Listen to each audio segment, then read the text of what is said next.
Ladies and gentlemen, a very good afternoon and welcome to Valkenswaard, where you join us for the 10th leg of the Longines Global Champions Tour. The tour comes home to where it all started and of course home to the founder of the Longines Global Champions Tour, Jan Tops.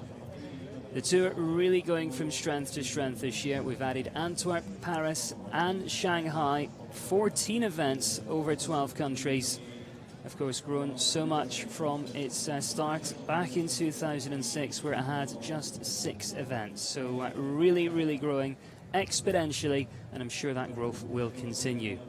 It's day 2 for us here in Valkenswaard, and we were treated to a fantastic opening day. The facilities improving year after year here, and they have just added on site 500 new temporary stables. But when we say temporary stables, what we really mean is a fantastic stabling facility that really is suitable for the horses that we see here. And of course, as you expect, this event really attracting the very best horses in the world. We had a chance to walk around those new stables yesterday, and they have everything they need. They've got the electricity and water, but they've also got the luxury touches there as well. So definitely a great addition to the facilities here at Valkenswaard. We see there that sand warm-up arena. That's the athletes making their preparations to come forward. And of course, you do join us this afternoon for what is sure to be a fantastic Longines Global Champions Tour Grand Prix of the Netherlands, presented by Qatar. Keep your eye out on the track, because you will see the best athletes in the world out there.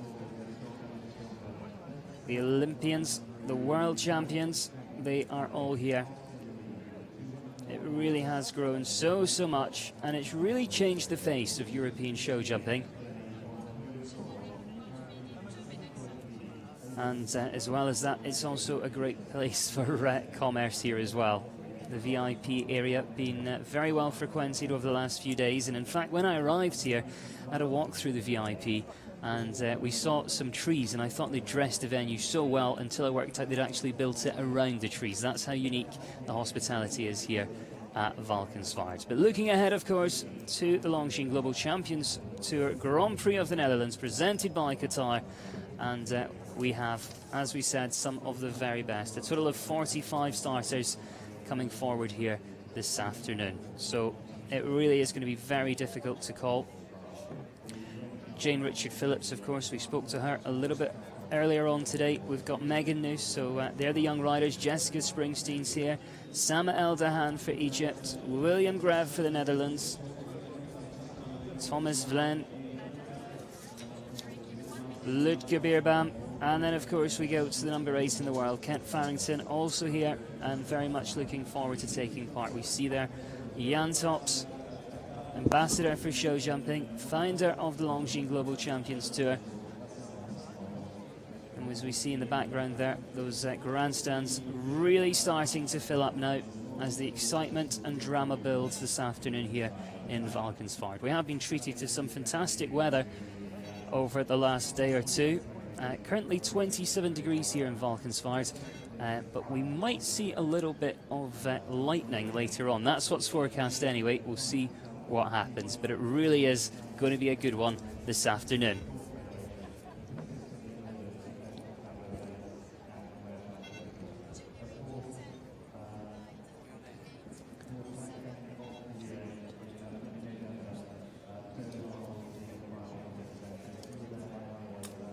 So once again, welcome to the Longines Global Champions Tour Grand Prix of the Netherlands, of course, presented by Qatar. And Steve Hadley alongside me now. You've had a chance to have a look at this track a bit earlier on, Steve.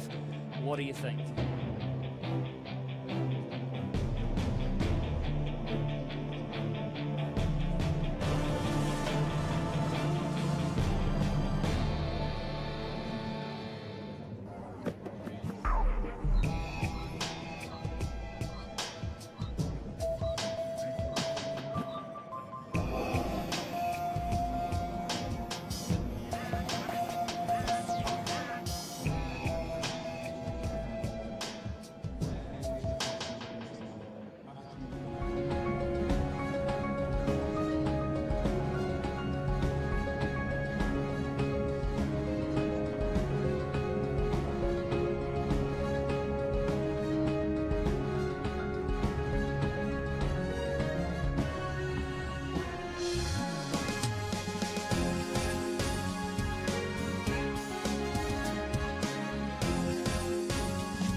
So we see Benson there in Shanty. Of course, Shanty, one of the many legs of the Global Champions Tour.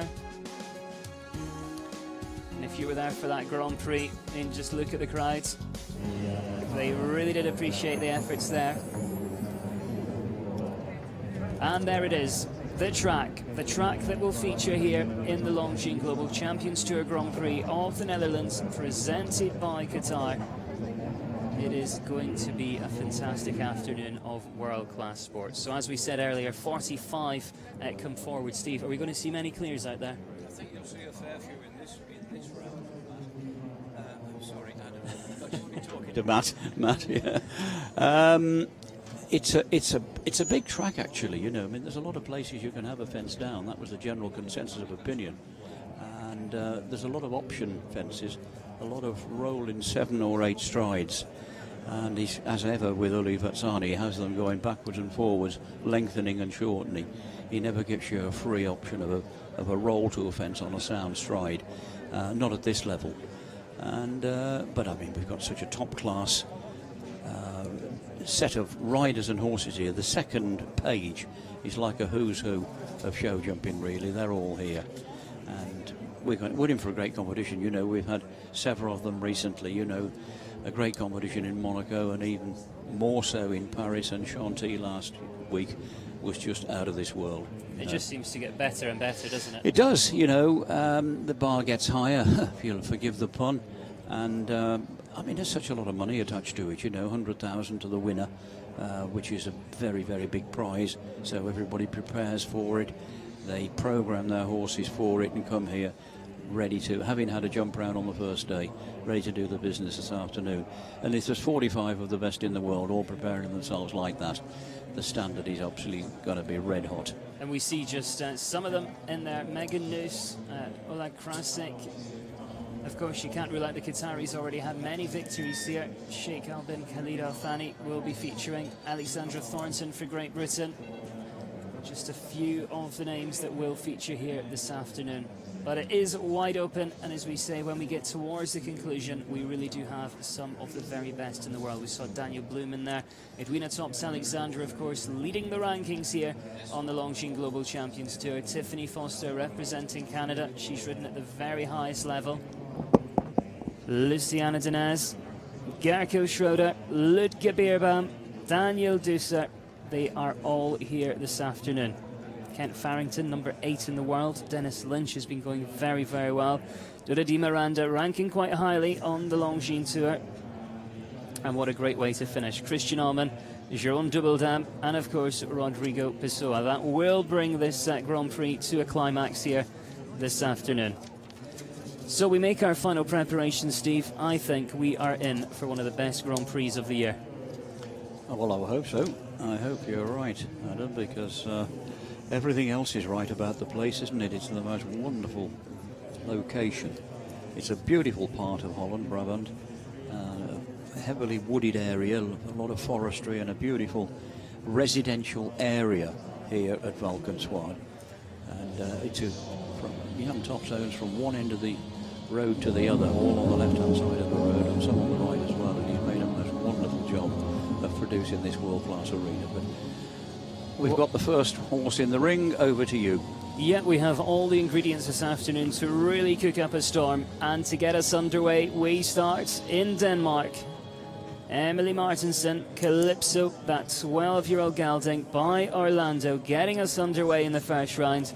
An athlete that started riding as a child, turned professional as soon as she was 16. Represented Denmark in the European Championships. She's been to the World Cup finals. What a great way to start. Emily Martinson, Calypso.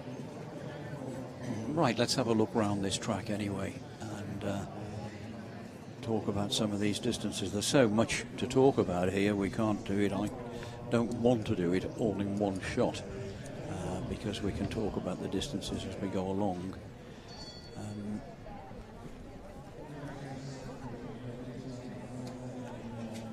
Fence 5 is a big fence, as you can see. Big, plain, straightforward fence. Related distances here, there and everywhere. A lot of choice of strides. Right, let's go.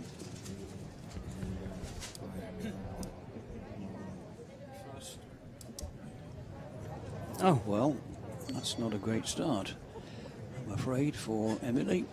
She's a lot better than that. And so is the horse, but so we start off on a bit of a downward trajectory, but she'll put that right in a minute. 12-year-old girl in this by Orlando. I can only think she missed her stride to that, because for a horse to pull up at the first, they've got to have a good reason to do that at this level. So much preparation goes into these Grand Prix rounds. What will be going through her head, do you think, with that refusal at the first? She'd be thinking more about what was coming. Oh, dear, what a terrible disappointment. Didn't expect that. No, you know, she wouldn't have been thinking about the first fence. In fairness, it is a big first fence. No excuse for the horse behaving like that, I know, you know, and that's a very sad moment for poor Emily Martinson. She's a good girl, good jockey. What a nice big sort of horse that is as well, isn't it? But well, it can certainly only get better here in the Longines Global Champions Tour Grand Prix of the Netherlands, presented of course by Qatar, and it is Qatar we go to now, and an athlete that's already had a victory just earlier on today on this very stage. Bassem Hassan Mohammed, the 12-year-old mare Victoria. Now this horse, Steve, it has got some history. Well, up-to-date history really, you know, because he won in Monaco, right there in the harbour, in that tiny little ring but a huge track. And only 2 double clears went through on that day. Remember, everyone, that with 2 rounds here, the top 18 go forward to the second round and all the double clears go again against the clock. And Bassem Hassan Mohammed here on this very mare was one of those 2. The other one was Rolf-Göran Bengtsson of Sweden. And Rolf had to go first, and he did 2 very tight turns.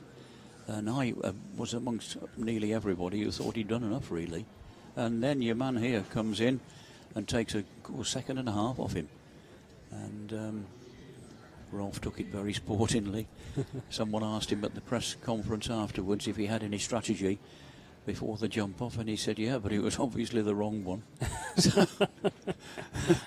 And then, but this man has gone on since. He's a very good rider indeed, and this is a good mare, you know. I mean, he has great use of his legs, this fella. That's a front rail down, and he really does kick this mare in there. She's not the sharpest, but she stays in the air a long time, which is a good thing for a show jumper. But 2 down for her is a bit out of character at the moment. This line here from 10 to 11, 8 strides, 7 or 8. I think we'll get some come down there on 7. We'll have another look at this distance here. Constant Bon Passion, he said he was going to come 8 to that. When I stepped in, I thought, well, it's an option, 7 or 8. 6 to the last. And a time fault. Yep. Time allowed is 81 seconds, so that's significant there. A time fault straight away with the first horse. 82.36, so finishing on a total of 9, 8 for jumping and 1 for time. Got a very, very nice jump, but just touched that front rail and down it comes. And of course these bicycle fences, we see them around the world. The square rails on top, about 5 centimetres square. Slightest touch brings them down. Bassem Hassan Mohammed there, leaving on 9 with a lot of talent still to come here in the Longines Global Champions Tour Grand Prix of the Netherlands, presented by Qatar. So we continue then, and we come to the home nation next. William Grieve, Carambol, the 10-year-old stallion, this one by Cassini. William now based in Markello. Got a great base at home, all the facilities there. Right, let's have another look at this track with Willem Graver and this nice big horse. And this horse has got a lot of good form. 10-year-old stallion by Cassini. A big plain fence there, the third, and then turning back across here.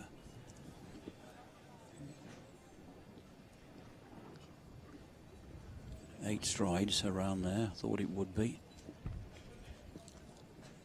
And then to this tall vertical.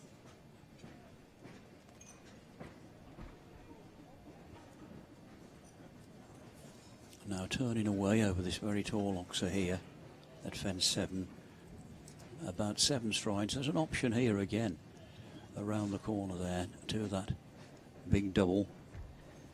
6 strides to that bicycle fence there.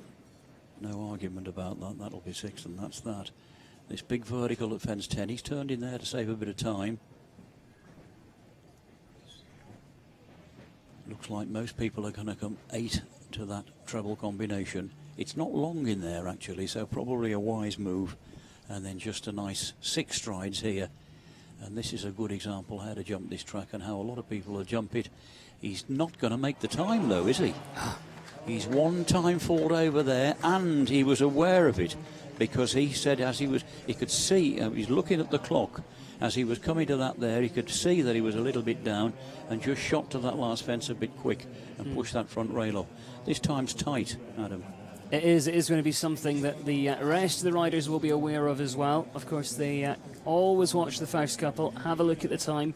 In total, it's 5, 4 for jumping, 1 for time, 81.86, that time for reference, of course. William Grave there for the Netherlands. So we are still looking for that first clear. That looked like being it for a long while, didn't it really? But a long way to go, you know. 2 gone, significantly 2 with time faults. Yeah, we'll see what happens though. Sama Eldahan comes next. An athlete that for a long time now has juggled academia and of course sport, being a medical student as well. Sama Eldahan and Suma Zorro on track with that 10-year-old mare. Ard VDL Douglas, the sire, and again just takes down that one rail so early on this time.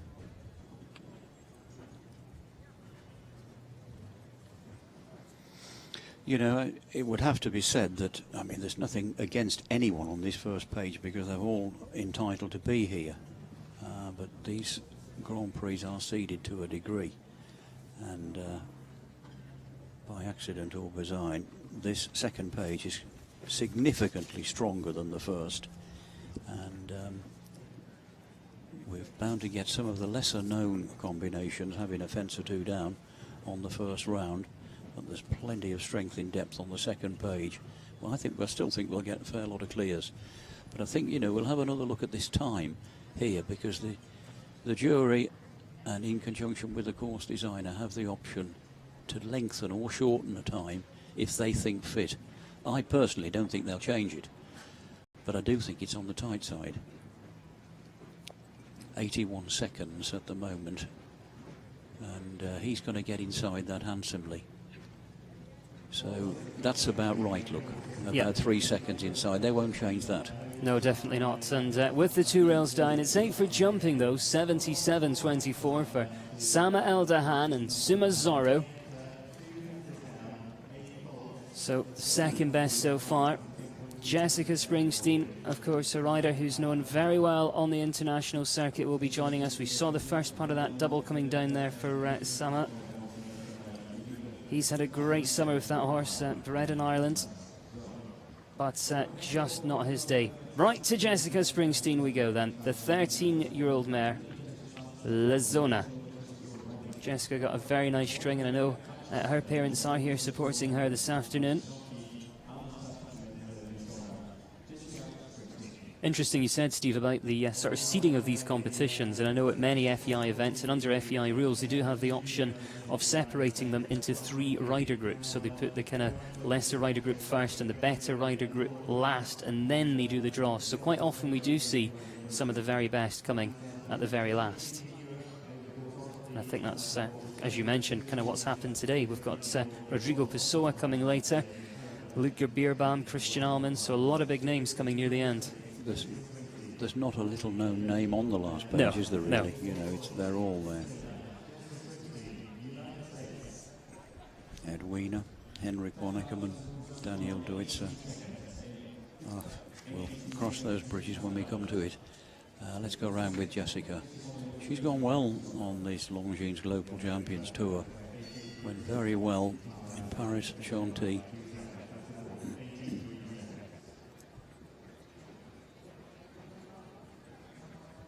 Trains, of course, with Laura Kraut and Nick Skelton. And what a good job they are doing in bringing her career along, because, you know, okay, she's got some nice horses, but you've still got to be able to ride them, and she can. She gets more and more consistent. They have actually, I've just been told, lengthened the time to 83 seconds. I thought there was a distinct possibility that they would do. But when I saw the last man go and he was 3 seconds inside, then I thought, no, perhaps they won't. But, you know, they went with my initial gut feeling that it was a bit on the tight side. And I think that's right, to be fair, because this is a big, tricky track. A lot of places you can have a fence down, and you don't want to be galloping at it and running horses off the legs. You know, riders have got to be allowed to set them up. And not only that, there's a lot of options around here with these long related distances. Like here. That's 8. You know, they can't come blazing down there on 7. They're going to go in too far and mow that oxer down in the middle or the out part. So they've got to take a pull and come steady.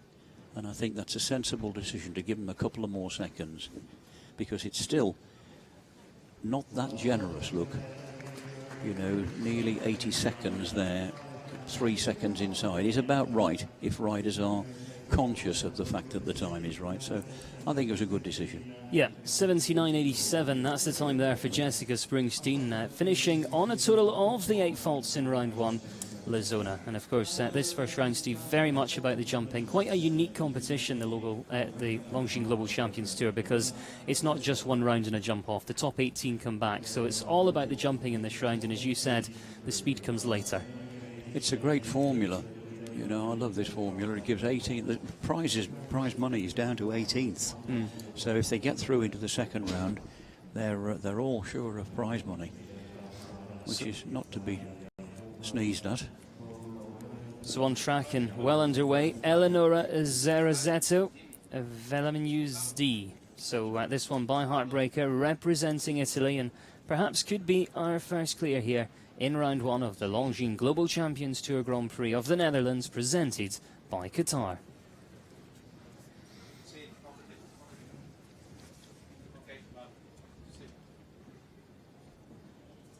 The weather seems to have, I wouldn't say taken a turn for the better, but it hasn't taken a turn for the worse.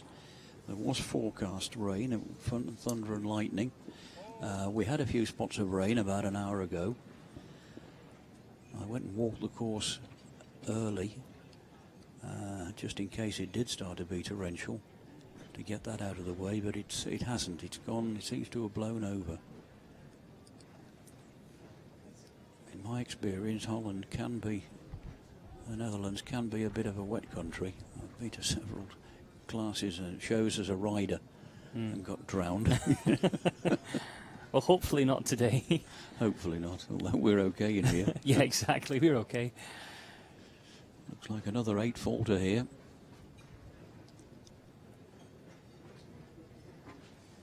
Well, 12, yep. So 14, couple of time faults. So, you know, we've got 1-4, 3, 8 and 1 on 14. But a long way to go and a lot of very good horses to come. So yeah, no worries, no worries.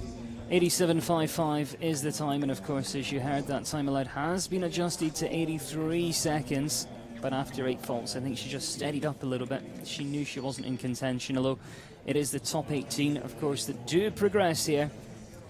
And we go to the USA next. The team at the road to victory in the Nations Cup in Hickstead just yesterday. Megan Noose, the 26-year-old rider, Dynamo. Trained by Kent Farrington. We saw her a little bit earlier on there in the warm-up with Kent, getting final instructions. An 11-year-old by Skippy 2.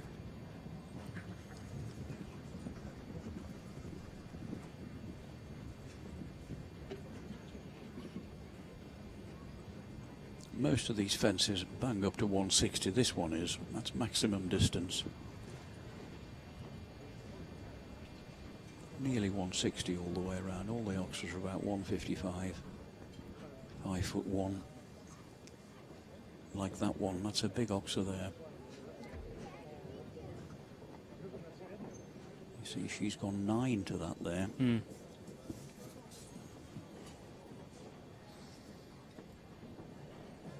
When it comes to those distances, I suppose all about knowing the horse and the length of their stride and working out what to do for the best. Yes, absolutely, Adam, and also, you know, horses letting you do it for them. Horses being rideable, horses listening to you.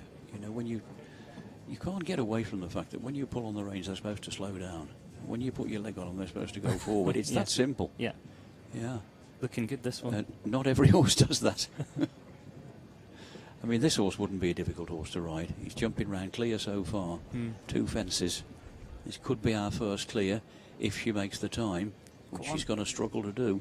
Go, go, one go, go, fence, go. 1 fence. She's got a time force. Definitely, close. You could see it coming all the way, you know. But that's what I was talking about. You know, the horse was adjustable. As soon as she went 9 strides to that treble combination, she was in trouble because she was on a backing stride all the way and wasting time. But, you know, she did a lovely, lovely job. I'm not criticising her. That's just the way it is. Yeah. She rode a lovely round. The horse jumped a blinder and really didn't deserve a time fault. But he has got a time fault because he was being obedient and letting her slow him down, literally. Well, 84.42, so over that time allowed of 83, and as we mentioned, 1 time fault is the result there for Megan Noose and Dynamo. She, of course, is the closest. She goes up at the top of the list, and as you know, it is the top 18 that do progress. Will she feature? We find out a little bit later on. For now, though, we return to the home nation. Another of the horses by Heartbreaker, Leopold van Asten, VDL Group Zedane. Piet Rainmakers there in the blue shirt in the middle, former European champion from the Netherlands there. And on the great Ratina Z, who also won an Olympic gold medal and a World Cup final for Ludger Beerboom. Fantastic mare.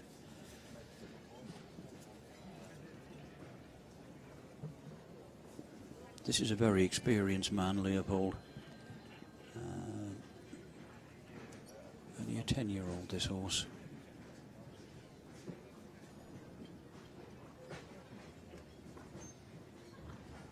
It's one of those courses that you've just got to be aware of. Obviously, you've got to be aware of the time all the time, but you've got to be aware of where you can make a turn quickly to just pinch a couple of seconds back for the times when they take it like he's done down there, taking a check and saying, come here, I want a short stride here, because this is not a forward going track at all. All these riders and horses, he's done it there, look, see how he's turned in there, turned in off 3 strides there maximum to try and get a bit of time back, to give him time to go an extra stride to the next. Lovely use of his hands and heels there. Now this is our first clear because he's going to make the time. On. Lovely 6 there. That's a smashing round. And look at the time. Well inside. The man knew what he was trying to do. Punches the air, and quite rightly, because he carried that out to the letter.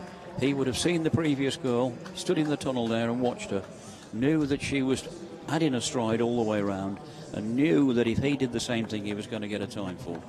And as it is, he goes round there in clear 76.68. Look. Well inside. Well inside.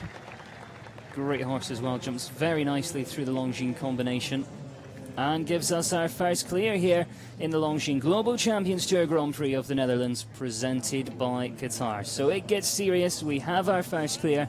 We know it's the top 18 that come through, and we start now to look for the second clear as we get Oleg Krasuk underway. Kulan 2 representing the Ukraine here. Again, a 9-year-old, Steve, so at that kind of transitional stage, not a young horse, not an experienced horse, kind of in the middle. Yeah, exactly. You know, this Oleg Krasuk, he's a good jockey, he rides for the Ukraine. They're a great team of riders, okay, a catch team, plucked from various nations. Kathy Offel from Germany. And Cassio Rivetti. They're all from different nations, but they're all very good. Oli Kirchhoff. Oh. Be very easy to have that fence down. It's a very light pole. They're all coming in that same line there, look, to try and get a bit of time back there to set them up for this double combination, rather.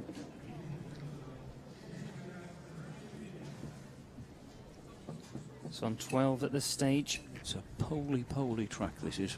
A lot of places they can have a rail. Is that a technical term, Steve? A poly track? It's your trademark now. It's, you know, the riders would say it's a bit poley. In other words, a lot of poles you can have. So on the Poli track, he finishes on 12. 12 in 81.45 for the Ukraine.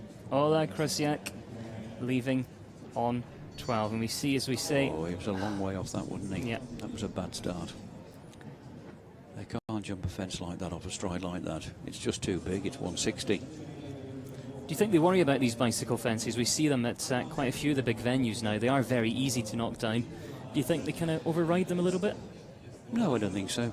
No? I think you've got to ride a fence like that very accurately, and not, I'm afraid, not like he just rode that, you know. I hate to be a grandstand jockey, but I mean, he was a yard off that. Sure. For this, you want a real deep, contained stride to jump a fence like that. Keeping them bouncy. Yeah. So, Jane Richard Phillips, well underway, already on track. Duodine de Gurdenbaum, the name of this 11-year-old gelding. Of course, we have that one clear at this stage. Already underway and looking good in the early stages.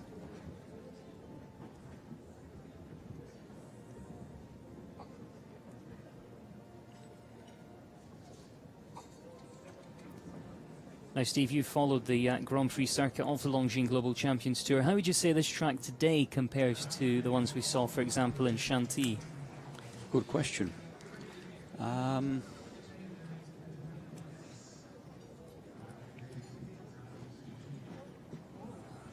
the same, this is.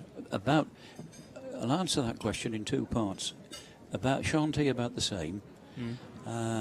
Paris was a difficult track, the first one. He built a line there for a big oxer. She's going clear as well. We mustn't lose sight of this because this girl won't have time for it. We'll talk about that in a minute. Let's just watch her jump these last two because this is our second clear. Very, very well ridden round there. She's a very, very smart operator, is Jane Richard Phillips. And that's a nice horse. Jumped a very good round indeed there. 79.27 seconds over nearly 4 seconds inside the time, so well judged. Girl jumps a lot of clear rounds. Very skillful, her and her husband, very good team. We got a jump off, well, we were always going to have that anyway. But you know, before I answer your other question, coming back to what I've said so many times on air, because I believe it to be true, what an advantage it is to watch a few horses go, isn't it? Oh, and definitely. what a disadvantage, there's husband, what a disadvantage it is to go so early in a track like this, and how many riders often have a time fault in the first 2 or 3 to go. Makes it easier when they know, doesn't it? Yeah, they've had a chance to have a look around and Sure. kind of decide what they have to do. And of course, they've got the extended time now, so all the ingredients were there. And we now sit on the two clears with Leopold and now Jane Richard Phillips. And that's as we turn our attention to the Netherlands. Back to the home team, Albert Zoer, Abracadabra. We saw him yesterday on the opening day of the Valkenswaard lag here at the Longines Global Champions Tour. Very nice 9-year-old horse. Nice to see Albert back with a good horse again, because you know, we all remember the great Okie Dokie, one of my favourite, all-time favourite horses, with that big round action and bundles of jump. And you wouldn't want to underestimate this man, because you give him the right horse, he's as good as there is. And he'd take a lot of following. I mean, this horse is no Okie Dokie yet, possibly. But the man is he's a very skillful rider. This is, forget this form. This is not Albert Zoer.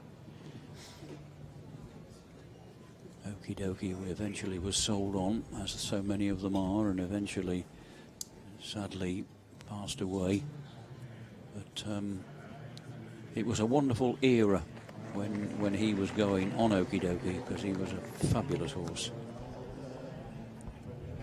Well, we all have our off days, and certainly it's a total of 16 jumping faults today. 76.97 the time there for Albert Zoer, representing the Netherlands here, leaving on a total of 16. So in total, we have seen 12 combinations so far. We sit on 2 clears, 1 on a time fault, a 4 and 3/8. Top 18 progressing, of course, through into that second round. And we head now to Mexico. A 12-year-old stallion, Caruso Lecia, Mission Harbinger. Alberto joining us. getting underway. Looking to be our third clear, or of course at least guaranteeing a place in that second round here. I'm going to come back to answering your question, actually, Adam, because it was a good question, you know. Thanks. I was talking about in Paris, and the course designer there, he built a line there in the first round, which was a very big oxer, 155 square oxer, and then 4.5 strides. No messing about. I mean, it was a very, very long 4 or a very short 5. And whichever way the riders rode it, the horses were finding it terribly difficult to ride. Now this course is different because there's some tricky distances here, but they've got 7-8 strides to put it right, whereas in Paris they were on 4.5 and that was it. You know, the riders were very much in the horses' hands. The calibre of rider that we've got here this afternoon will be able to carry a horse round and adjust his strides to put him on a good spot every time, but in so doing they're going to, some of them take a little bit of a long time about it. Which is how, that's the nature of the beast. So they've got to be a little bit mindful of the time again. But this course is very rideable. It's tricky enough, but it's rideable. So, you know, it's a lot more easier track than the first track was in Paris, but about comparable, I would say, to Chantilly. Well, let's have a look at this one. It's a total of the 8 jumping faults there.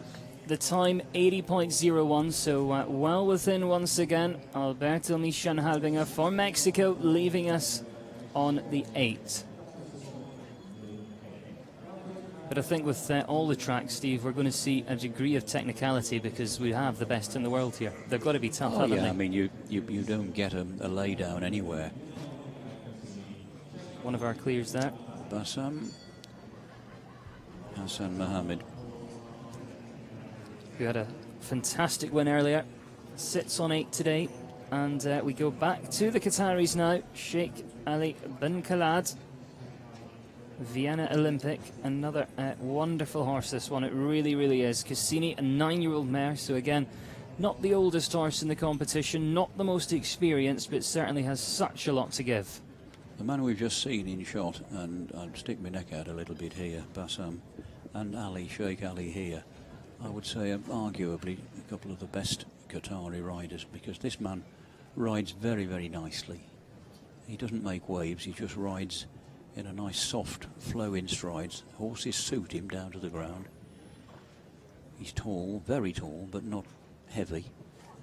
Got a great length of leg, sits in a good position and gives the horses time to think and time to jump. And he jumps a lot of clear rounds.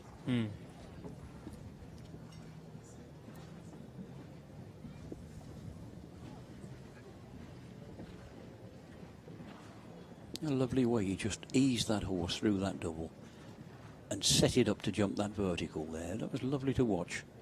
Just landed on the first, grabbed it on the first non-jumping stride. 2, 3, 4, 5, 6, 7, 8. 8 is the favoured number, isn't it? And that puts them bang on for the middle of that treble combination. 2 fences for our third clear. His time is okay. Just, I would say. Well done, Ali. Yeah. Lovely round. 2 and a bit seconds inside. And that's pleased the Qatari contingent, and well it might do. That was a lovely, lovely round. That's 3. 80.87, clear all the way, and as Steve tells us, 3 clears we now have. He's in very good company. Leopold van Asten, Jane Richard Phillips in there as well. Jumps very nicely over the Qatar fence. Jan Phillips featuring later, and of course we saw Jan Tops there training the Qatari team, so he's always at the side, he's always watching on. Significantly what he was doing there, as Ali jumped the last fence, both him and the trainer, they've got another trainer who's his assistant trainer, they both looked straight away at the clock to make sure he was okay. Alexander Oschenko coming forward now. Another of the 12-year-olds, this one by Indoctro, Valentino Valvez, an athlete known for his charity work, been riding since he was a child, but didn't really start riding seriously until round about the late 90s, and then in the millennium, of course, started riding at the very top.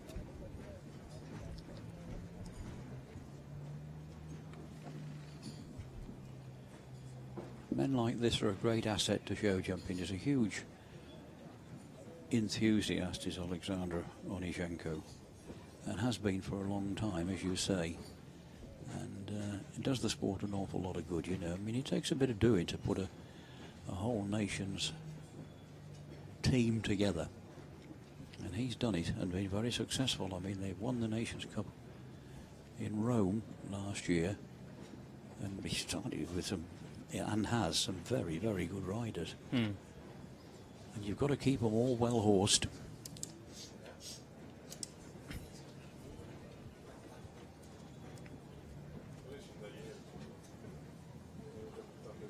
He's making a good job of this himself as well.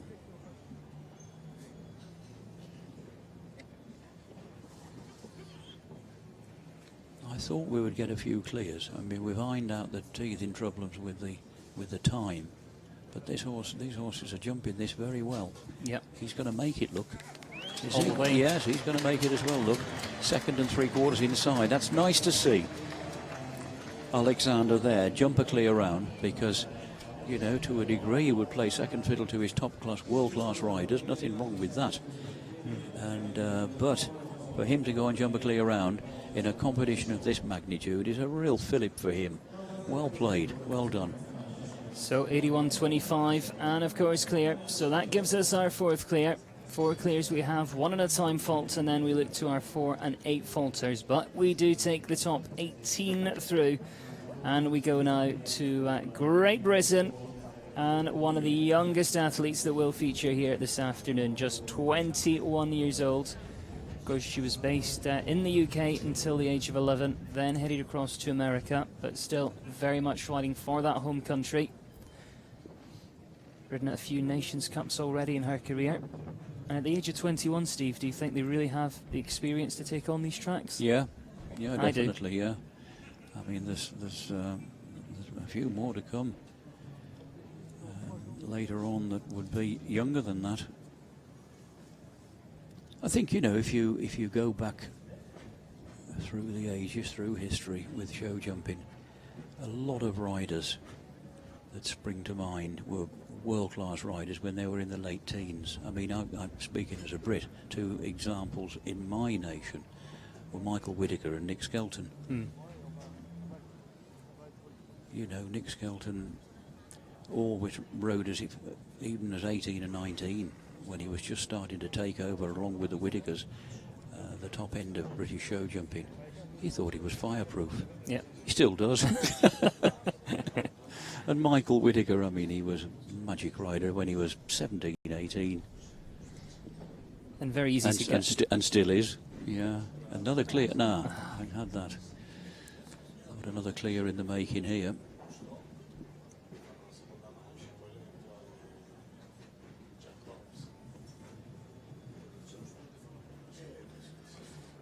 Good round. Yeah, unlucky though, just taking down that one single rail, and again time comes very much part of the test, finishing on a total of 5, 4 for jumping, 1 for time, 83.34 for Alexandra Thornton and Calbero 84.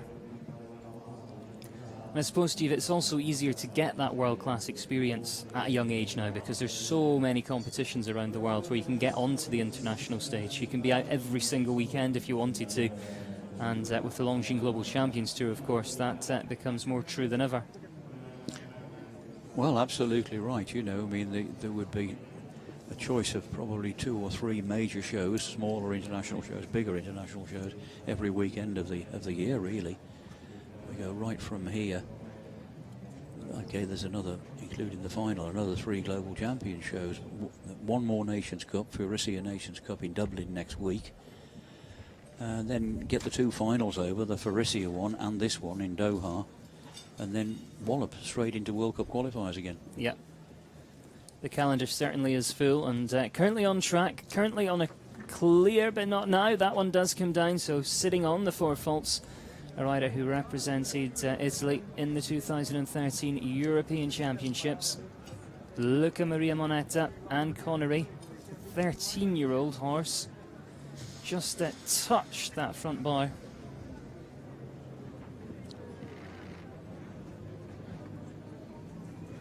we think some of the fast four falters will make it to the top 18? Yes, I do, actually. Yeah, I mean, I'm just having a look with 15 gone and 4 clears. So it's 20, 20 odd percentage. Oh. And if we keep up that, it'll be a bigger percentage of clears in the second half. There's so many horses I think will jump clear. And I think Uli Vetsani's got it right. There'll be a few of the fastest 4 falters. You'll notice in a little while, Adam, that when riders have a fence down early on, they'll speed up a little bit to try and be one of the fastest 4s. Because I would think 25% clears. How many's gone? 15, 4, 12. There could be nearly enough clear rounds, I would think, to cover the 18. I don't think we'll get 18 clears, but I think we'll get nearer 18 than 10. Well, time will tell. We'll find out what happens as we come towards the closing stages of the first round. Of course, we saw Luca Maria Moneta there giving his signal to the grand jury. We see that refusal. He'd already had a rail or 2 down, so he knew he wasn't in contention. It really is all or nothing in these Grand Prix competitions, and he elected to call it a day and retire. So for now, though, we go to Janneke Sprunger and Arias CMS, a 9-year-old stallion representing Switzerland. Have you seen Janneke on the circuit? Oh boy, have I? Yes. I bet you have. Funny you should say that.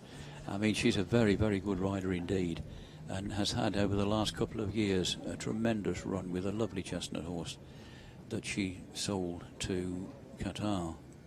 Okay, they got London for him, but he was one of the best horses I've ever seen.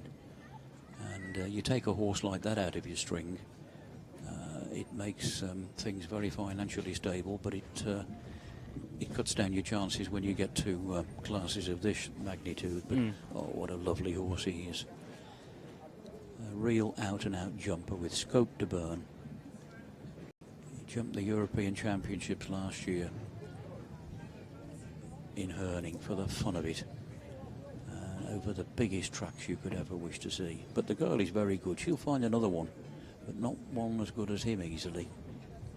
And not a bad round she's jumping here for 4, on good forward strides everywhere. Good round, miles inside the time. She's a good pilot. One to look out for without a doubt throughout the remaining legs of the Longines Global Champions Tour. But today it's 4 for jumping, 77.46 for Janneke, representing Switzerland. So we have seen a total of 17 combinations come through. As you will know by now, 4 clears is what we have. Real shame for her. A very unlucky rail. And quite rightly looks disappointed. But who knows, with 4 faults, she might have done enough to make it back into that second round. We find out a bit later on. Thomas Villin comes next. This one by Quick Start. A 12-year-old stallion joining us here. Chopin of Van Het Molenhind. Thomas Villin, Denmark.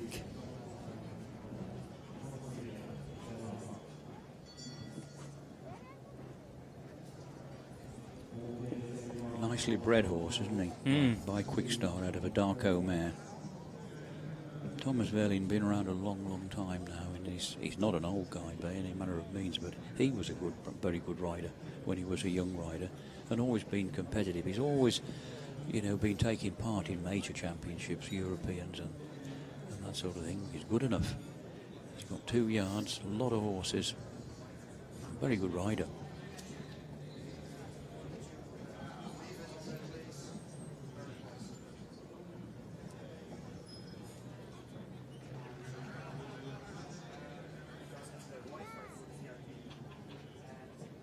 And of course, a lot of the riders we see here today may be going on to Dublin, but then we'll very much be looking ahead to the London leg of the Longines Global Champions Tour. The location's fantastic. The tickets are on sale. It's going to be unmissable, isn't it? Yeah. I mean, that seems to be everybody's opinion, really, that they can't wait for London. There's nothing wrong with this. I mean, this is a gorgeous setting here. gorgeous facilities. I mean, Ludwig Beerbaum, for one, was quoted as saying this is his favourite Longines World Cup Global Champions venue. The facilities here are absolutely first rate. This is, I think, rather a great pleasure with these venues. They're all so different. Yeah. All utterly glamorous and very charismatic venues, all in their own right. Another clear round coming here.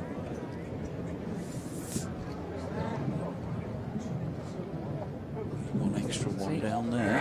Oh, that is risky. Oh, and he's just about made it. Final fence, though. He's had the final fence down. He went out, he went 7 instead of 6 to try to make sure of it. Took a great risk with the time.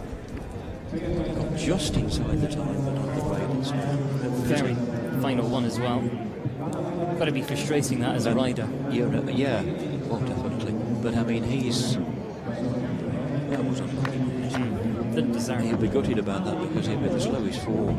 Yeah. As well, you know, because he was only just inside the time, so I don't think he'll make it in the second round. Well, Athena will be next, which means we're off to Greece. Athena Onassis de Miranda, Ad Kamil Zad, the 11-year-old mare.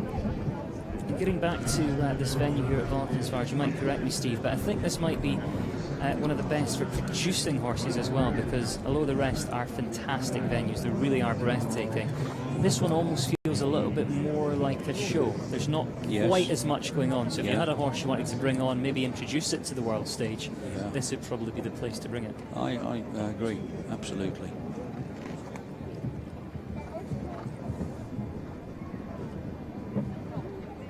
There's a different feel about it, isn't there? You know, it's like a real international, old-fashioned international show with a huge modern injection. Yeah.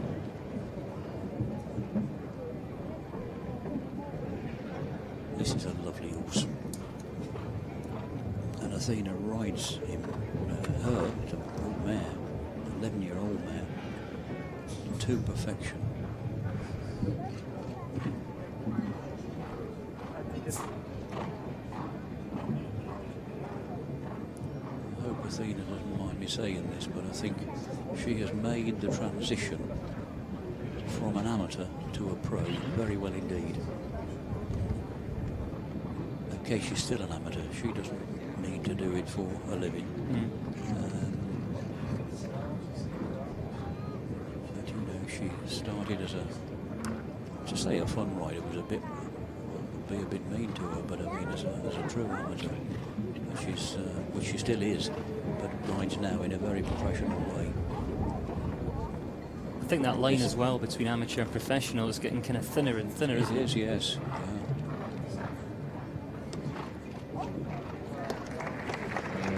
So it's 8 for jumping then, also just over the time allowed, so finishing on a total of 9, 85.32, that is the time. We see it does go into the top 18 at this stage, but as we mentioned earlier on, so much talent to come near the end. I don't think we're going to be seeing that one as we head to round 2 of the Longines Global Champion Tour Grand Prix of the Netherlands, presented by Qatar. Doda, a bit disappointed with that.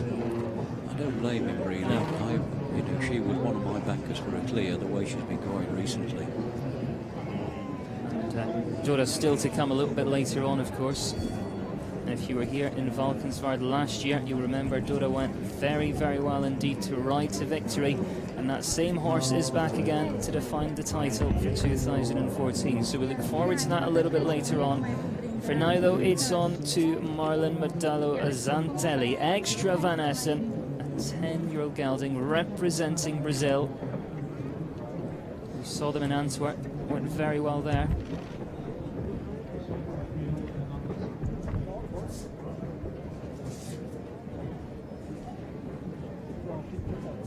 This is a nice fence, this. It's very reminiscent of a lot of gateways and gates you would see in this part of the world. It's a lovely fence.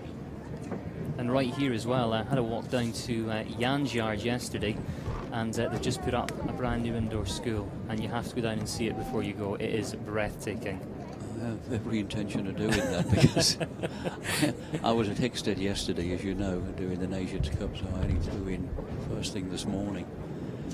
And I've got a bit of catching up to do when this is all over. I don't think non-horse people would understand us getting excited about a new indoor school. Yeah, I've seen pictures of it. Edwina showed me pictures of it, and it looks fabulous. Yeah. And, you know, the man's just built 500 permanent stables here as well. I think you might have said that earlier on. Yeah. And they're not just Mickey Mouse stables. I mean, they are a work of art.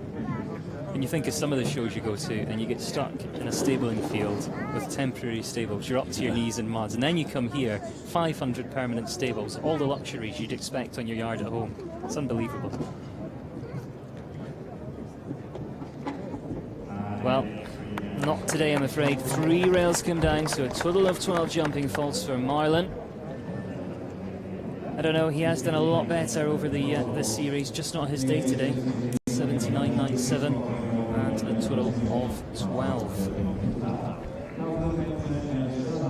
So 20 gone so far. Round about 15 or 16 still to come. Far from over without a doubt though. See, just coming through the combination there, just a bit unlucky through the middle. Drops the hind leg. And that takes us now to Jose Alfredo Hernandez. Grupo Prom Jack by Oviatio. The 13-year-old gelding this one. The grandstand's really looking packed now. There is Ulivezzani. Found his pen. He's building in London. I said, where was he going from here? He's not the next two, Lausanne and Vienna. He's not doing those, but he's doing London, and he's doing the final in Doha. We shall, of course, be bringing you all of those venues on Longines Global Champions Tour TV.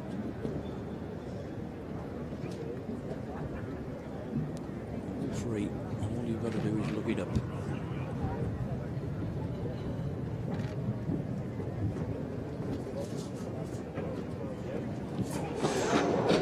Rather an unfortunate stride.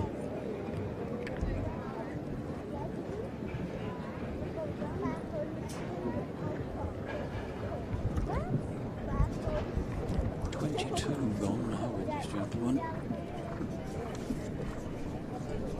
Over the page to 23, and what a page it is too. So just getting himself rebalanced, reorganised, taking that time.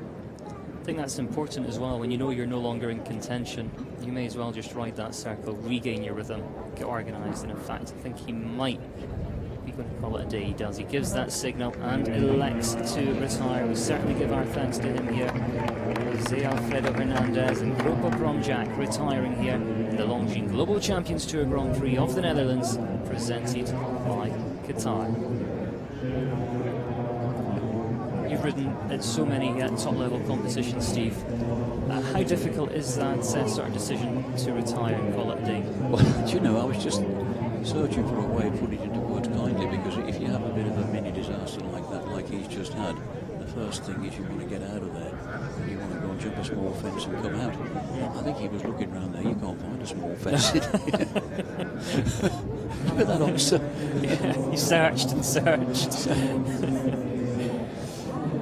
Daniel Blumen is an athlete who travels pretty much as they all do around the world. We saw him at Spruce Meadows in Calgary during the summer. We've seen him at Aachen in the past, and this another of the very well-bred horses. It's by Clinching, Con Concreto, San Celestia, an 11-year-old mare, Daniel Blumen for Colombia. Building up a really nice string of horses.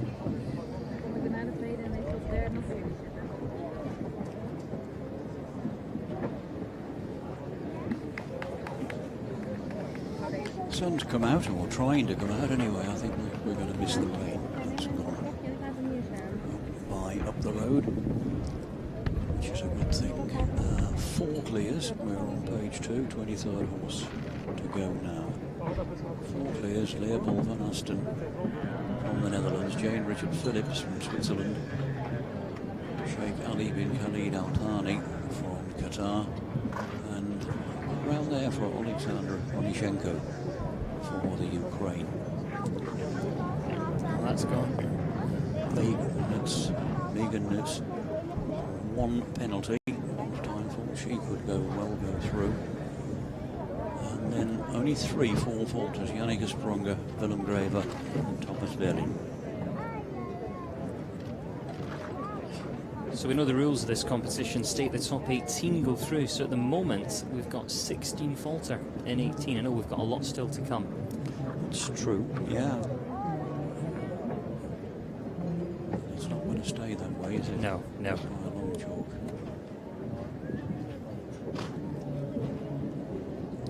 I would think there'll be a few falls here that'll struggle to get through, which is about the norm anyway. Yeah, quite rightly so.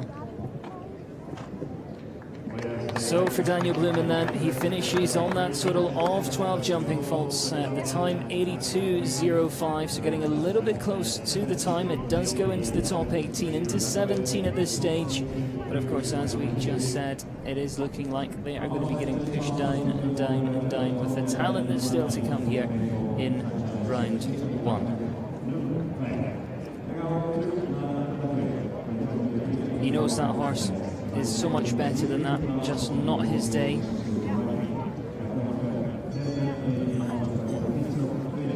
And Constant comes next, of course, from a very accomplished equestrian family. He certainly does, you know. Father Stanny, of course, an international rider, and Stanny's sister, Eva, his auntie.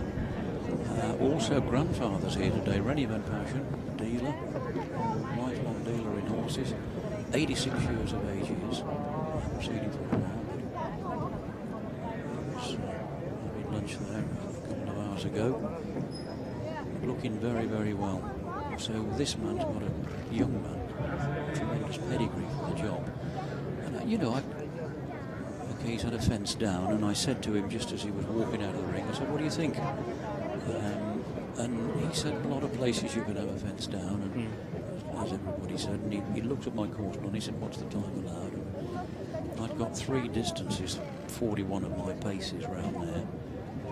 And I said, I thought there were 7s or 8s, you know, and he said, "Well, I'm going to go 7 here, I'm going to go 8 there." I mean, the kid's 18. To have a knowledge like that and a feel for walking a course like that at his age. Okay, he's been brought up to the job and educated properly. But you know, I mean, he just talked to me just like a 30-year-old pro. Sure. Not a kid. And he rides like a 30-year-old pro as well. Very, very good job. Well, not bad at all. Leaves us on the 4 jumping faults. 78.99 is the time. It does put him into 7th place, so still very much in contention of coming back in round 2. Don't go too far, I'm sure he won't. But Constant leaving on the 4 in round 1. Very nice horse, that one, Citizen Guard. Father Stanny trained the Saudi team fairly recently. I think Constant blamed himself there. I mean, it was a bit of a long shot from looking at it, but it just looked a bit off that third fence. It looked to me a bit far off. I could be wrong, but that's that replay we just had there. I just think it was a bit off it. And that's one fence you've really got to have a tight, deep stride to get them up in the air. It's 160, it's a big fence, and early on too. Yeah, I think right from the very beginning the questions come, and a great variety of horses here. We go from the 11-year-old to the 18-year-old. Mark Huitziger rides Sternhof's Opium by Polydor, representing that home team here in the Netherlands, and of course the home team not only well represented but also had some very good victories here on the opening day of the Valkenswaard leg of the Global Champions Tour. Of course, throughout the tour now they have the chance of winning a good share of the €9 million prize fund. That's the total prize fund across the tour now here in 2014.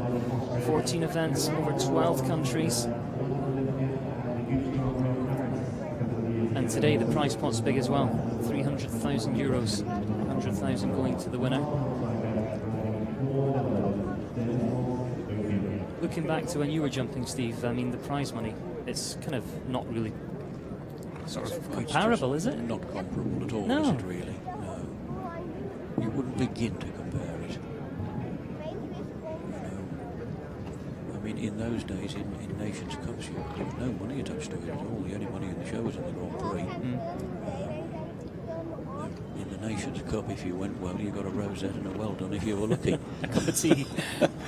So, Steve, what was your first big win? How much did you win? It's difficult to remember, to be honest. First Nations Cup was in Rotterdam, which is still a very big show. Today I stay in Rotterdam. Two shows we always used to do together. And Rotterdam hasn't changed at all, actually. I mean, it's still the great show that it always was, big and difficult.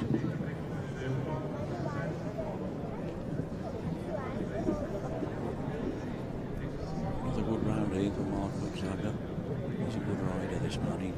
As I said earlier on, he jumped off for the bronze medal in the Olympic Games. And, it was a memorable jump off that, jumping off for the medals. Well, today he heads into 7th at this stage of play for jumping faults. 78.53 there for Mark in Sternholf's Opium. So again, it does put him into the top 18, and we are starting to head towards the kind of final third, or maybe just a bit more in that. But Harry Smulders has had some great form recently. Could we be looking at our next clear as we continue here in round 1? A Zanguside horse, Don VHPZ, and 10-year-old. And there he is, Harry Smulders, the man in the saddle, representing the Netherlands. A big win on the opening day.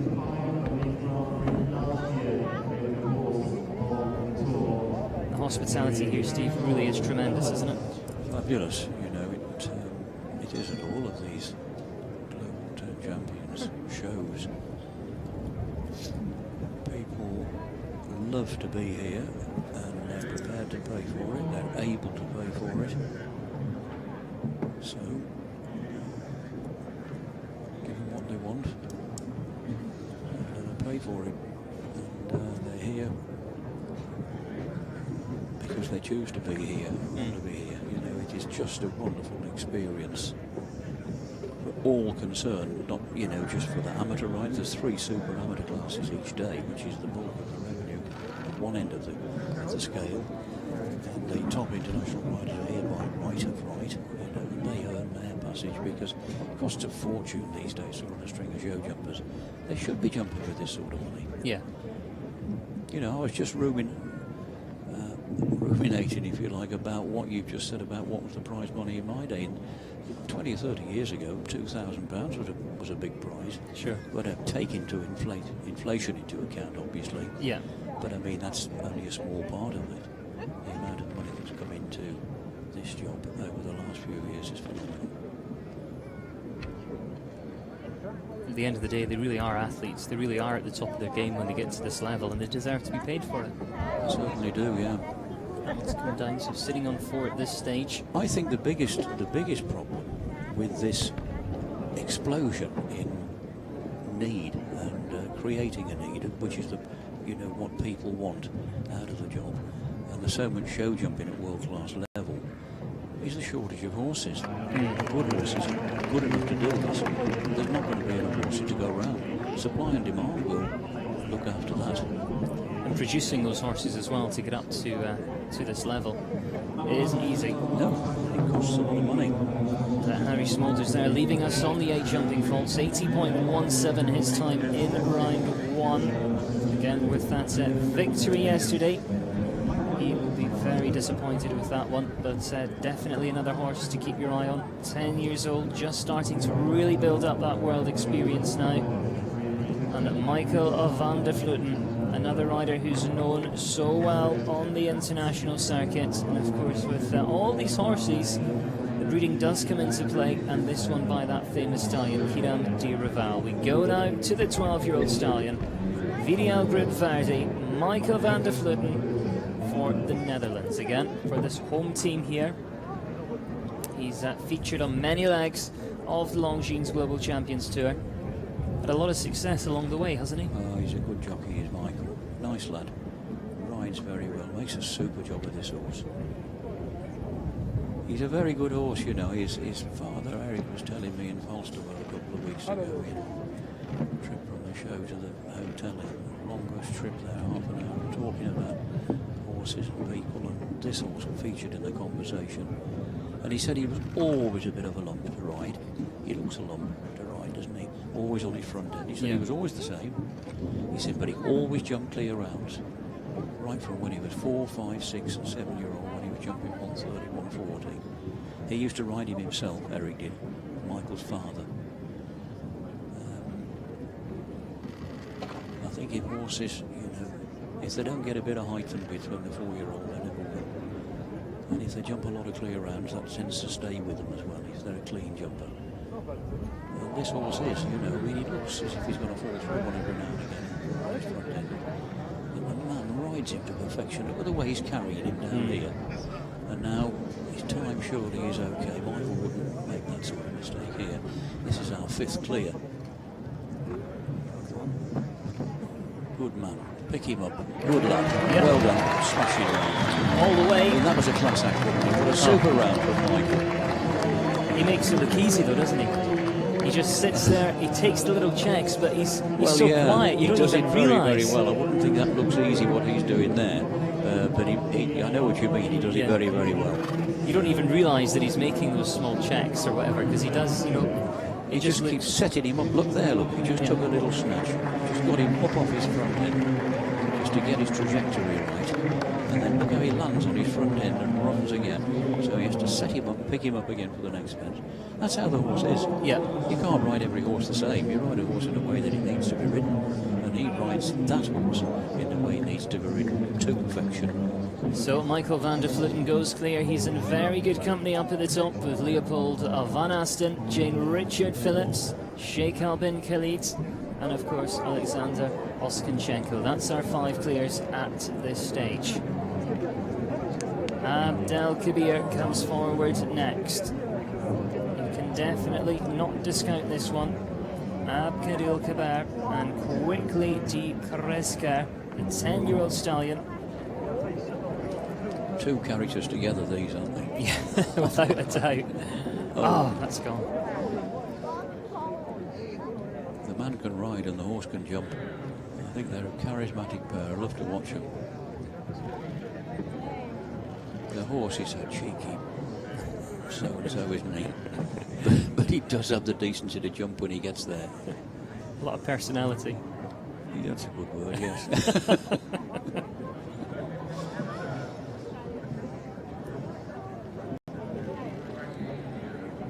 So you mentioned there about, you know, keeping these horses and riding them as individuals. You have to ride everyone differently, of course.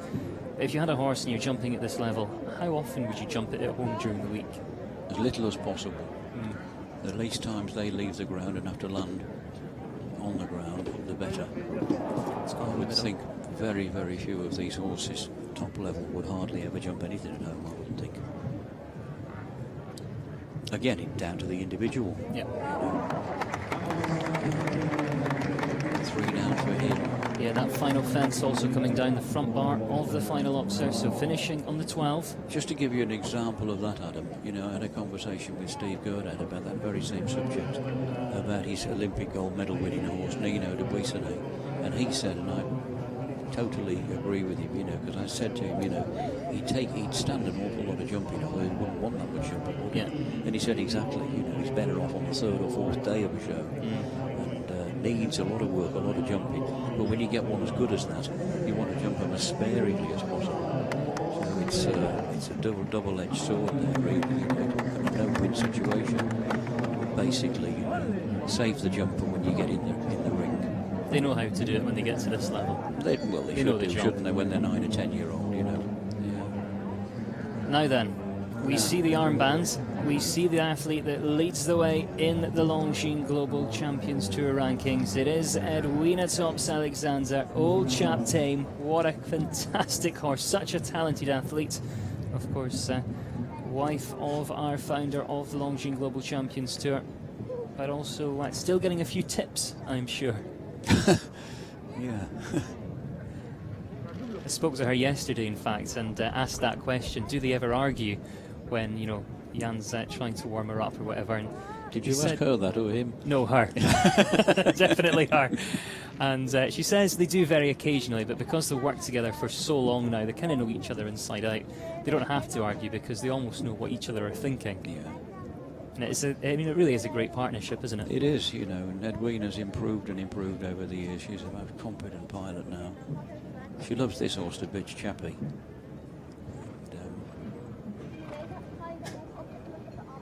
I was glad to get him. He's not that dissimilar to Ito, little horse that retired at the Paris show recently. Wonderful servant. This horse suits her. A great retiral kind of sort of ceremony as well, wasn't it? Oh, lovely. It was. It really was. A great end to a great story. Ouch. Well, I think this would have been one of the favourites, to be honest, here in the Grand Prix. I know I was going to keep an eye out for her. I would agree with that. She would have been a banker in my book to jump a clear, especially on her own backyard, straight from home. Not to travel very far, is she? Just hacked up the road. Well, on this occasion, the athlete that leads the way in the series finishes on the 12-fold, 80.75. Edwina Tops-Alexandra, of course, for Australia. Old chap tame. It is really close at the top of the rankings. Edwina does lead the way, and of course Rolf just behind her. Well, we're not doing very well, are we, for clears? I was the bloke that said there were going to be a bundle of clears on the second page. They'd better start digging me out of that statement. Well, there's a few still to come, isn't there? There's a few in there. Yeah.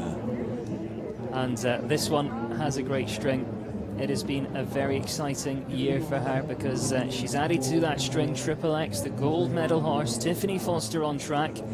This one a 15-year-old gelding that she's ridden in so many Grand Prix around the world.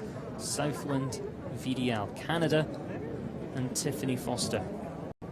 What do you think about that transition for Triple X going from Ben Mayer to Tiffany Foster? Another good question. Think how you answer this one, Hadley. I honestly believe that if you swap one top-class rider, which she is, for another top-class rider, which Ben Mayer undoubtedly is, you normally get a good result. Because a good horse, sometimes a different feel on the rein, a different little pull here or a kick there or whatever, gets good results, freshens the partnership up. I think Ben Mayer would take an awful lot of following. I don't mean that unkindly, I think that'd be a fact. But she's in a very good yard. She rides for Eric Lamar's. Yep. And a big wheel in his organisation, and he would know she's going to jump a lovely clear here and start to dig me out of it. Well done, yep. Tiffany. Well judged, look, just there. See Eric there as well. Eric there.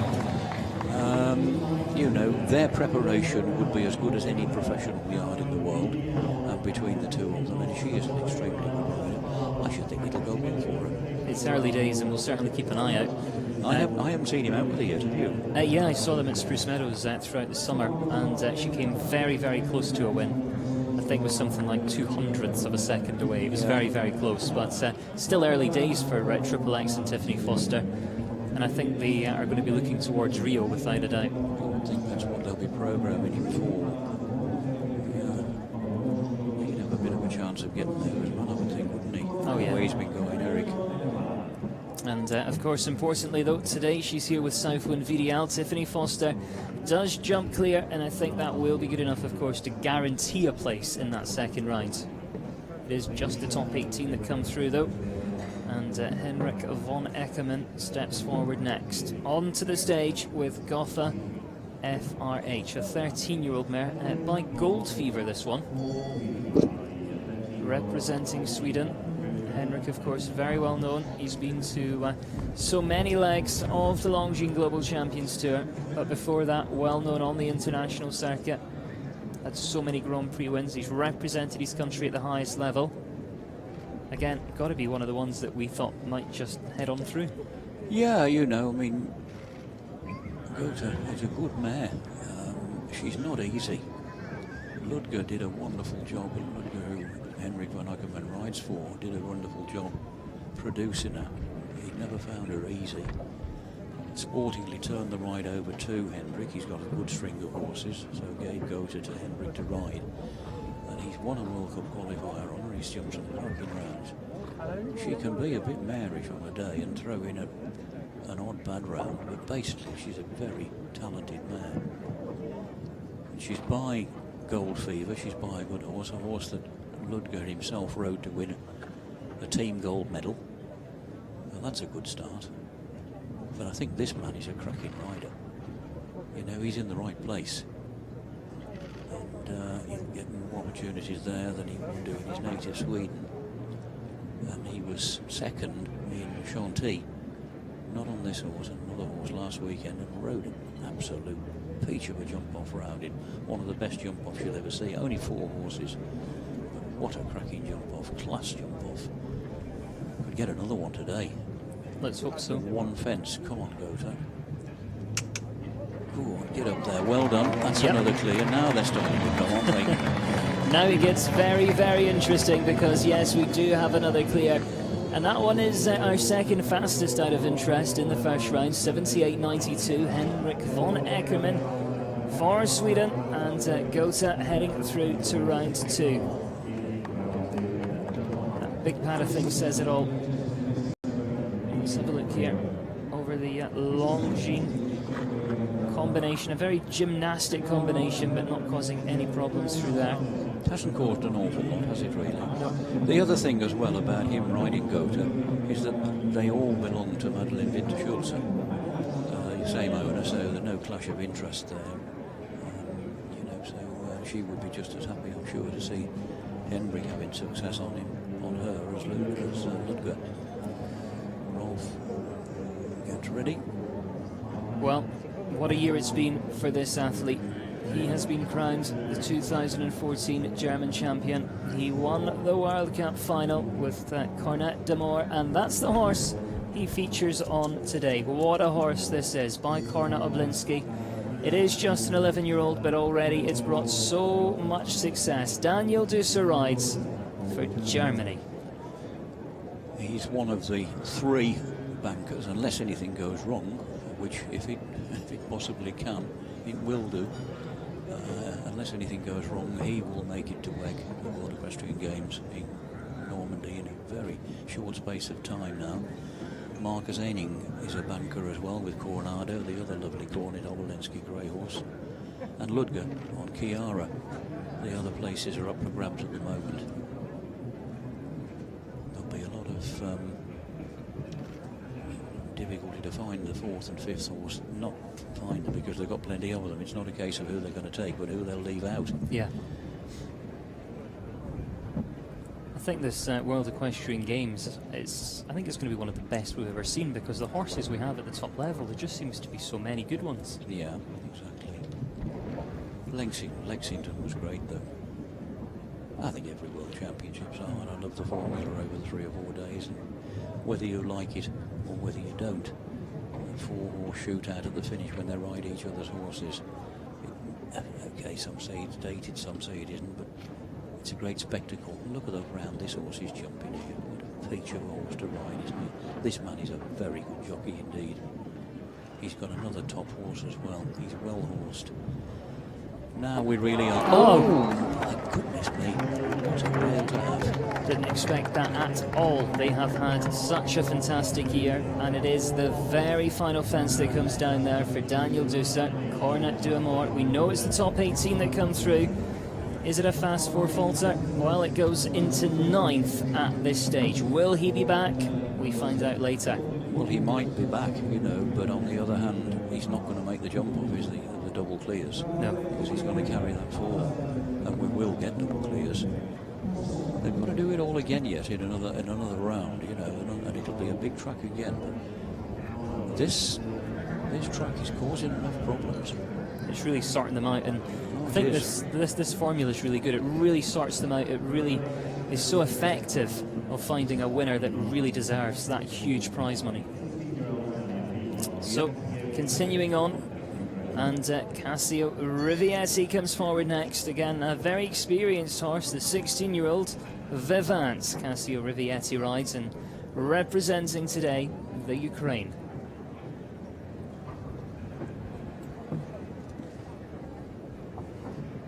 Again, we've seen them on a couple of legs here on the Longines Global Champions Tour.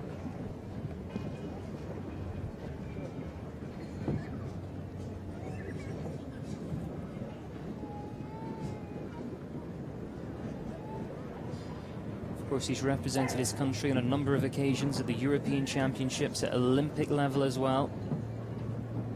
And very well in Chantilly and Paris, placed at Monaco.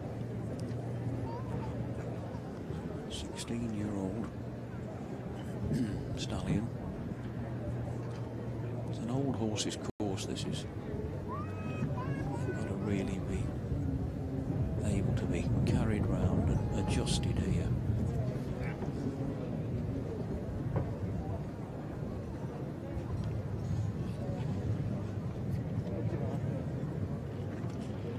That is a very committed stride indeed to that bicycle fence.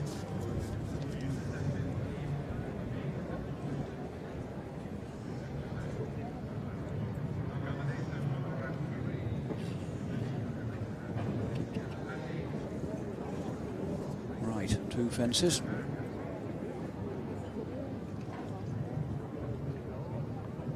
Has he? Yeah, he's made it, that's 8. 79.98 is the time, and of course it is a clear, so it's our 5th fastest clear so far. Cassio Rivietti, clear round number 8. Getting interesting now. Yeah. It's always going to. It was always going to do, really. Trying to avoid saying I told you so, but feel free. You know, it's not particularly smart to look down this list and say, well, you're going to get a few clears on the second page. Sure. Anybody can tell you that. Portugal. That's where we take a trip to next. Luciana Denise, La Contino. Again, it's a 12-year-old, this one, by Langold. Nice horse. Yes, yeah. Delighted Cassio Rivietti there. And here's another lady that's always giving him a pat with a big smile on her face. Tiber horses he's got. They're lovely. All of them. Love them all. Winning mood, fit for fun. Lennox, this one.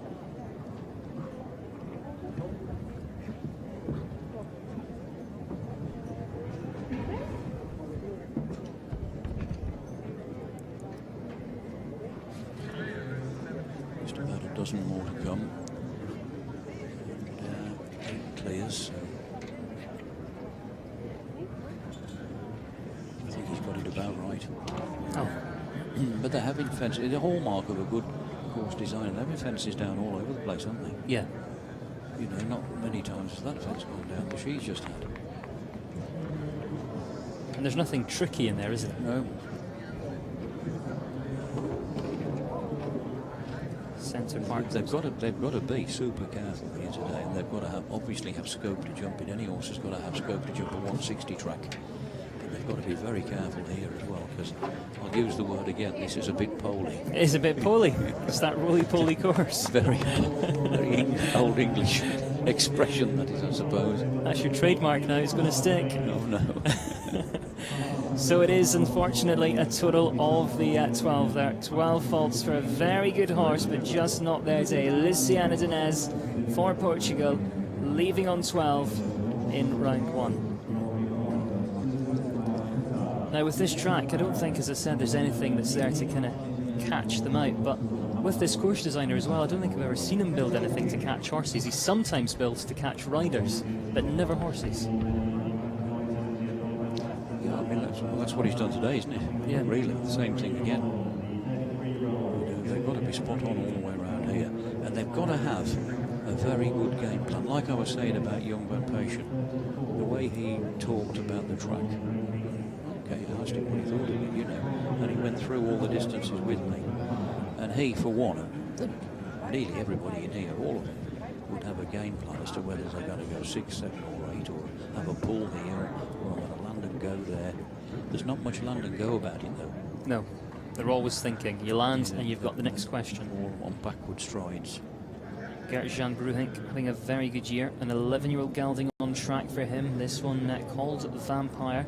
And of course representing the home nation.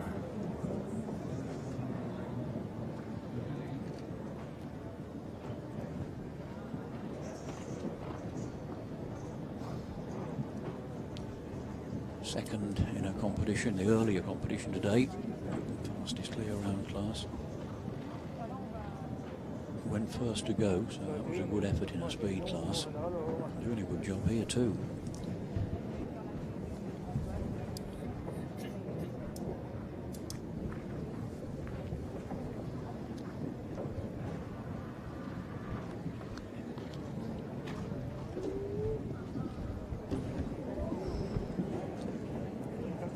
Final line. Come on. Time is plentiful. Shot at the last. Yeah, brings us up to 9. It's 9. We're getting there. We are.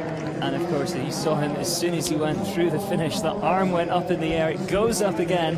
He is over the moon, and quite rightly so. He does bring us up to our 9th clear here in the Longines Global Champions Tour Grand Prix of the Netherlands, presented by Qatar. 9 clears we have. Let's take another look through here. Coming to that final fence. Look for the arm. There it is. Over the moon with that big smile on his face. And again, he gets that guaranteed slot, I think, through into round 2. Our second fastest clear at this stage. That's relevant as well, Adam, what you're saying there, you know, the second fastest clear, because it goes in reverse order, so, you know, he'll be well down the, well, you know, we've got a few clears to come yet, we have anyway, and the time makes a lot of difference, so, and the draw will make a lot of difference.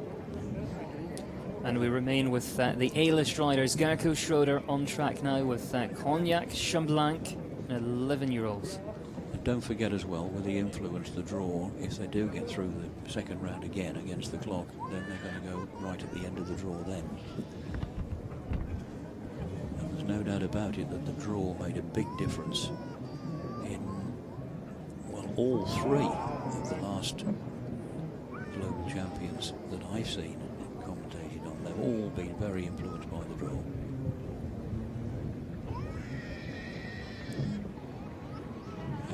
Here, he'll be saving his lovely chestnut horse, London.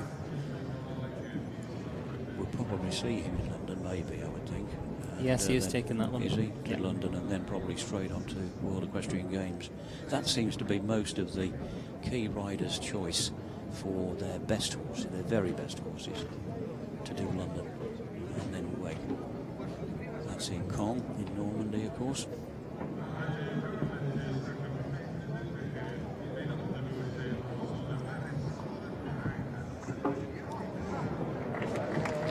So he finishes on the forward jumping, folks. 81.69. That is the confirmed time there for Garco Schroeder and Cognac Chamblanc representing the Netherlands.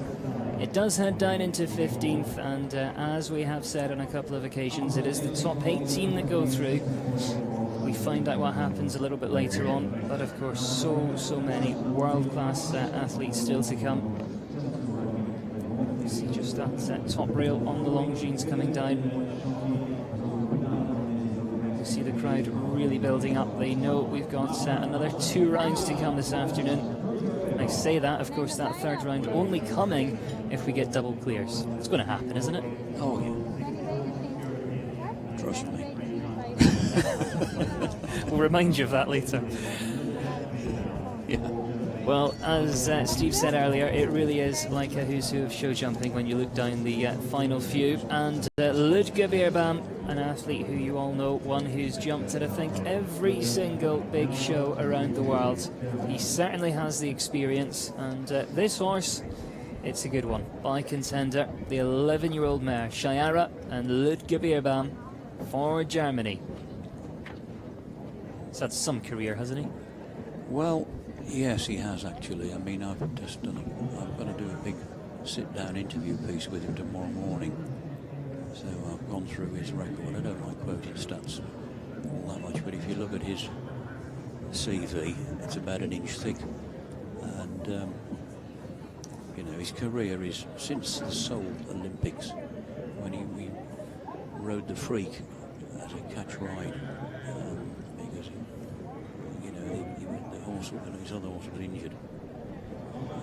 Jumped clear on him, won the gold medal, the team gold medals. He's just never looked back. This is his ride for the World Equestrian Games, Chiara. Look how he shaves that corner off there to save a bit of time, because he's always holding her up together. He doesn't let her run and jump.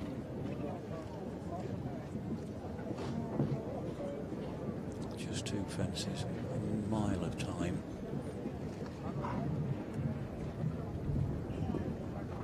Well, he's just made that look about 140, isn't it? Yeah, he really has. It's called class. He's one of the crowd's favourites. He's definitely one of our favourites as well. And he will feature Ludger Bierbaum safely through with that one. Chiara 222 for Germany. I hope he can go 1 better today, or well, 3 better, because he was 4th in Chantilly last weekend. He was so unlucky on Chamal. Went first of 4 against the clock and had to do something death-defying, didn't he, to try and beat who he'd got to follow him. He slipped up. He said to me afterwards that he'd put a leg out himself to actually step off. That's how much it stopped him dead in his tracks. And he was still only a second and a half behind Rolf Gurenbangsen. This is going to be another very good jump off, this is. Yeah, and if this one gets there, it might be one to watch out for. Currently ranked number 8 in the world, doing very well here at the Longines Global Champions Tour in those rankings as well. Kent Farrington now for the United States of America. Got a great string of horses. Blue Angel, of course, I think might be his best known one at this stage, but Amber Glamber, Yuseko, and of course you can't discount this horse he's on today, Voyeur, the 12-year-old for Kent Farrington. The Americans seem so strong. You saw them yesterday in the Nations Cup. What do you think that sort of is separating the sort of Americans at the moment? Because they have got so many nice riders. Horses. You know, it's the same with the top 40 or 50 riders in the world. They're only separated really by what they're riding. To a great extent. I mean, that's a general, sweeping generalisation, but I think there'd be a lot of people who would agree with that. And this man, he's as good as there is, this fella, you know. If he's got the right horse, he's an out-and-out winner. He's a clear round machine, as he says, and having the fence down. But he's had a tremendous run the last year or two. He's won a lot of big money classes. They have a great grounding as well in the United States. I spent about 6 weeks in Los Angeles earlier this year at a show there, and most of the kind of young riders start in the equitation and then move up to the jumpers. So they're all very tidy at what they do. They are. Well, that's a bit unfortunate there, because that was a very good run at the time. 77.53, and again just takes down that one rail. Kent Farrington, he really is one to look out for at the moment. Number 8 in the world, got a great string, but today it's a 4-fault round. Does go into 14th, and that becomes a bit more interesting now, of course, as we get towards the latter stages. Yeah, we really got to be looking at that now, you know, because I thought there'd be 3 or 4 more clears by now, to be honest. To put my hands up and say, I thought we'd have had more. Could this be another? Emmanuel Gaudiano comes forward now. Coco Shenki, the 11-year-old, by that stallion that you like, Steve, Cornot Oblinski. There's a lot of them about.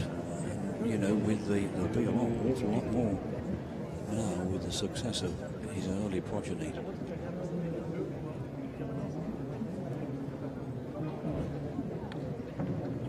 They're usually great.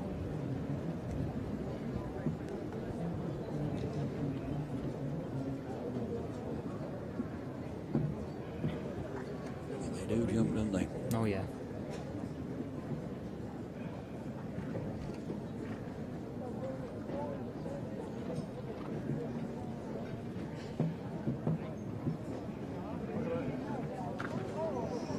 That was a bit lucky. Had to reach for that.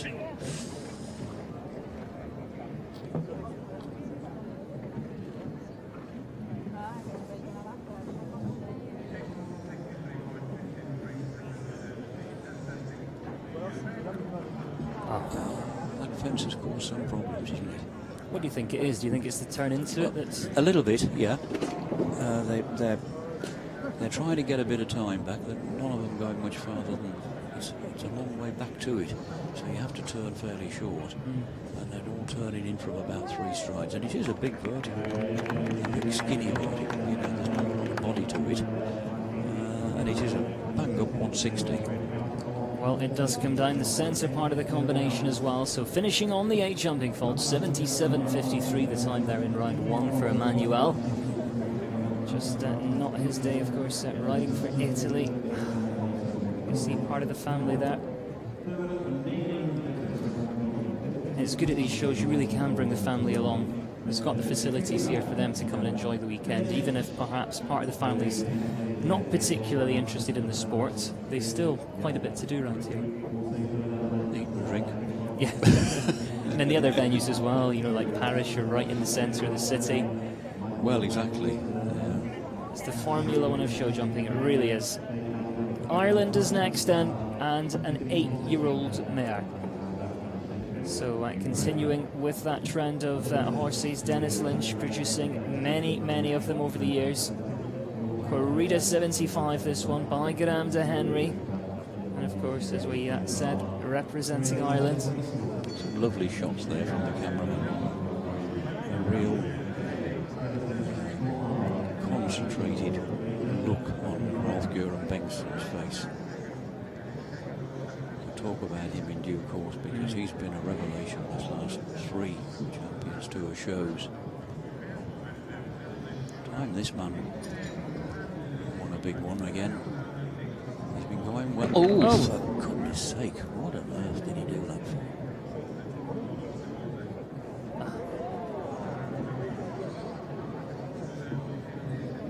Not his day.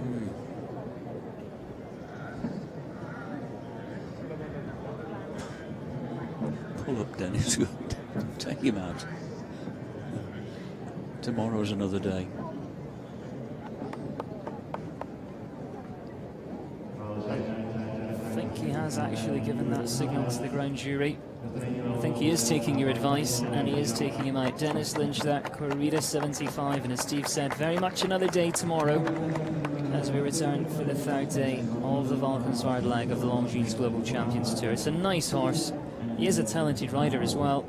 Let's just have a look at what happens here. Let's have a look here. Jumps the first, brilliant.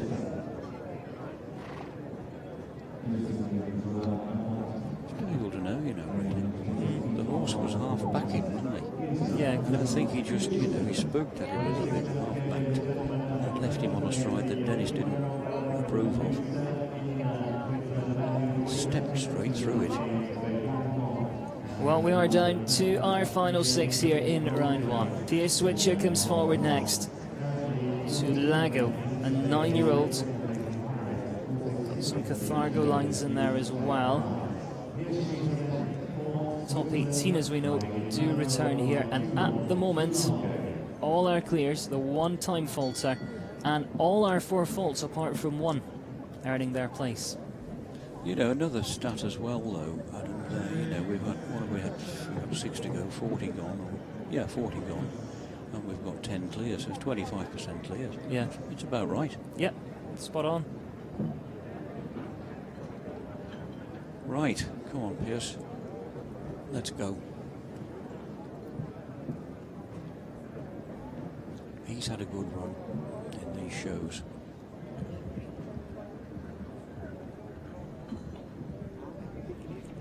Had a very good win in the 6 bar at Paris.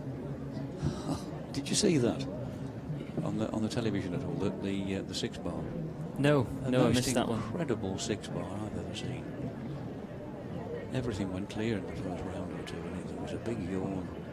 And the course designer got a bit sick of that, and he put it up. Well, I think it went up 3 holes. It was massive, and he rode a little mare that was running away with him.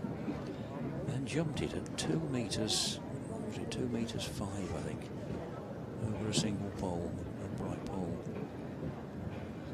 Brought the house down. Always good to see these feature classes, the accumulators and the 6 bars. Ouch. Yeah, I this would have been another one of my bankers for a clear, because this will be his for sure. He'll be on the Swiss team for the World Games.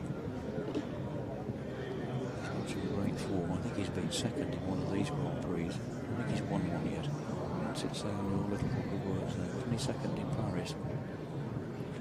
I think he was second in Paris. Kevin Stone. Yeah, I think you're right actually. Yeah, second in Paris. I remember his look when Kevin beat him. He shook his head as if to say it was always going to happen. 78.86 is the time, 4 faults, and that goes into 16th with just that final few to come. Will he make the top 18? Find out as this one comes to a conclusion. But we are still going to see another clear. I think so anyway. Oh yeah, but that's a bit of a blow there for Pierce, you know, because he's 16. As you say, like he might not make it. It's a nail-biting time for him. I mean, that horse is going so well. It is only 9 years old at the moment. It's definitely going to be world class, isn't it? I mean, I know it already is, but yeah, it's going to be one to watch out for. Right, we go now to Dora Di Miranda. This one a little bit interesting, of course, because last year here at Valkenswaard, this is the combination that rode to victory. Back to defend the title, and no doubt back to take the €100,000 first prize. We welcome Dora Di Miranda and Adi Ramenshoff von Gengel, the 14-year-old.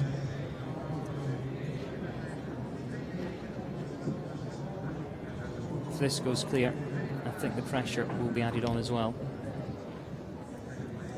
Of course, they do have to jump double clear, though, to get through into that third and final round, a jump off against the clock. I just wonder, you know, to what extent Sani might just, I don't think he will really adjust his track for the second round, because he wants, you know, if he only gets 10 or 11 clears, he won't want to lose 3/4 of them in the next round, which is traditionally bigger than the first round. He's got to think about a jump off for the television and the spectators here. Well, both parts of that double come down, so it is 8 jumping faults at this stage. Very unexpected again. He'd be a brave man to build a very big and difficult track and lose half his clear. It'd be interesting. But, you know, as we saw in Chantilly, you don't need 10 clears to make a world-class jump-off. No. Only 4 clears in that. I mean, that was as interesting a jump-off you should ever see. Well, what a real shame. Last year's winner leaves on the 8 jumping faults in the first round. 81.31 for Dora Di Miranda, representing Brazil, of course, and leaving on just the double. See there, upright to Oxer, and it's the back rail of the Oxer that comes down. Just not his day.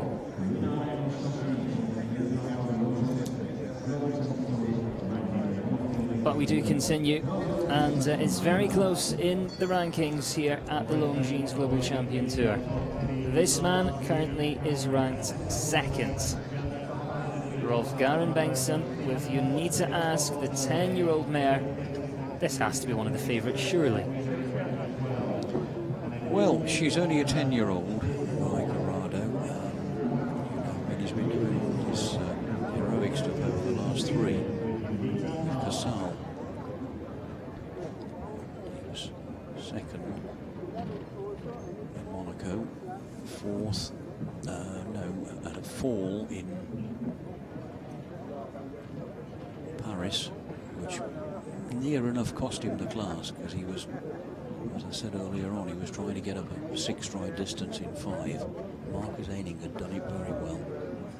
The Bloomfield girl, I think, from America had done it as well, so he thought he could get there, and the horse started to back halfway up there, and he never got there on the 5, and tipped up and finished 8th or 9th, you know. So, but then he came out and won in Chantilly. Brilliant form. Poetic justice, he deserved it. This is a good mare. I haven't seen an awful lot of her, to be perfectly honest, because on these sort of shows he's always bringing his more established horses out. But what a ride he's giving this again, isn't he? thinks a lot of this little horse, and I spoke to him earlier. In fact, he hasn't decided who he's taken to London, but he wanted to see how this one jumped today. I think he's going to be happy.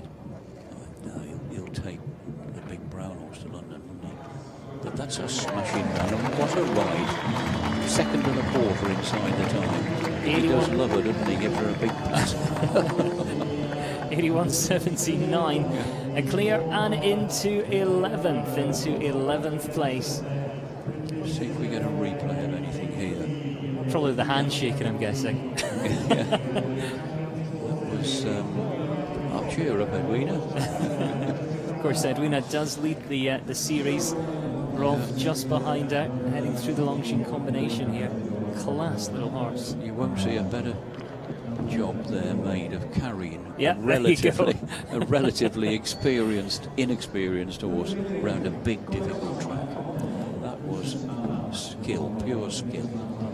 Fair play, the mare jumps it well though, didn't she too? Yeah, great string of horses. We'll find out who he takes to London, but you never know. It might be that one. You think it'll be the Bay? We'll see. Yes, I do. Yeah, because you want a real big jumper there, because that is okay. This is big and difficult. You're talking about London or Weg? London. Oh, right. Well, same thing applies. Yeah. I think, because I'll ask would have been, he's had a week off this week, so he'll be ready for London. London's a fortnight off anyway. Fortnight off, yeah. Dublin next week. Dublin, then London, then Weg. So 3 left, and the first of those most definitely on track now. Christian Alman, Codex 1, another stallion. This one a 12-year-old by Contendro. Again, Christian Alman, one of the best known riders probably on the circuit. We've still got Rodrigo Pessoa to come, Jerome Double Dam. What a great finish this is going to be in round 1. This horse is he's on the crest of a wave at the moment. He won the Aachen Grand Prix only a couple of weeks ago. In great form, went first in the jump off, went pretty quick and clear, and forced everybody else into making mistakes. They all had one down. And that's a class that most riders, particularly German riders, would love to win. Aachen Grand Prix, there's some cachet about it. We've got another clear here. Another great carry job here, look. Picking him up, gets those long legs around him, squeezes him up together. That's a smashing round. Very good indeed. 79.98 is the time. It is a clear there for Germany's Christian Alman and Codex 1. And of course, the time very much part of the test, because it does decide the starting in round 2. Now, interestingly, this is an identical time to Cassio Rivietti. So both Christian and Cassio having the same time, so they'll be jumping next to each other when we get to round 2. We'll find out which way round they'll come in, but it is good, and it does go down into the 7th fastest at this stage. 2 left in round 1. It was a job well done by him, wasn't it? Yeah, class. Proper job. Talking about class riders, here's another one. He certainly is. The Olympic gold medalist next. Jerome Double Dam, quality time TN, from one 12-year-old horse to another, and this one representing the home team here in the Netherlands. 14 years ago, Sydney 2000, de Siam. When I was 15.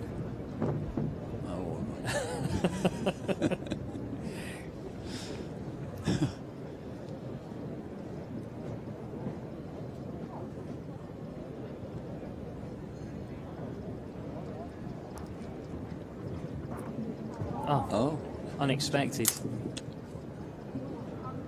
The Qatari fence on the floor, sitting on the 4.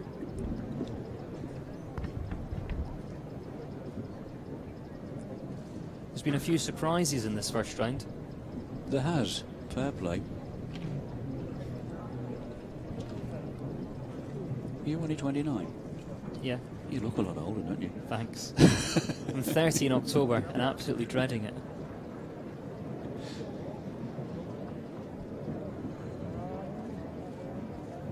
So what were you doing 14 years ago?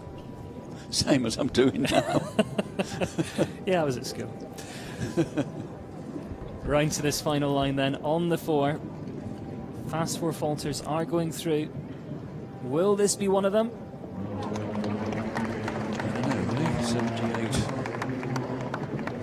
No, he's not. He's 19th. So that one just drops just outside the top 18, and we have just one combination left to come. But what a great way to finish off the first round here of what has been a tremendous first round of the Longines Global Champions Tour Grand Prix of the Netherlands, presented by Qatar. One of the finest in the world, coming last to go.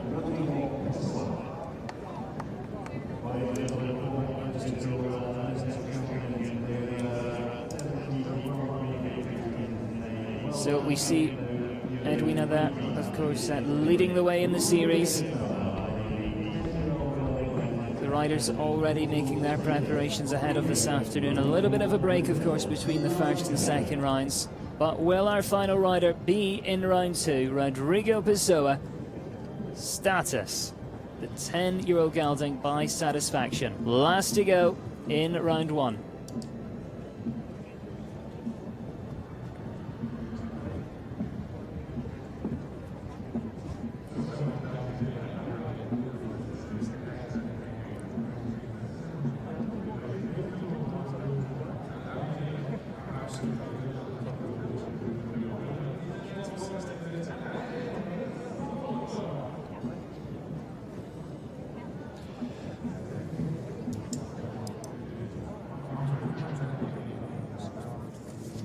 We're back.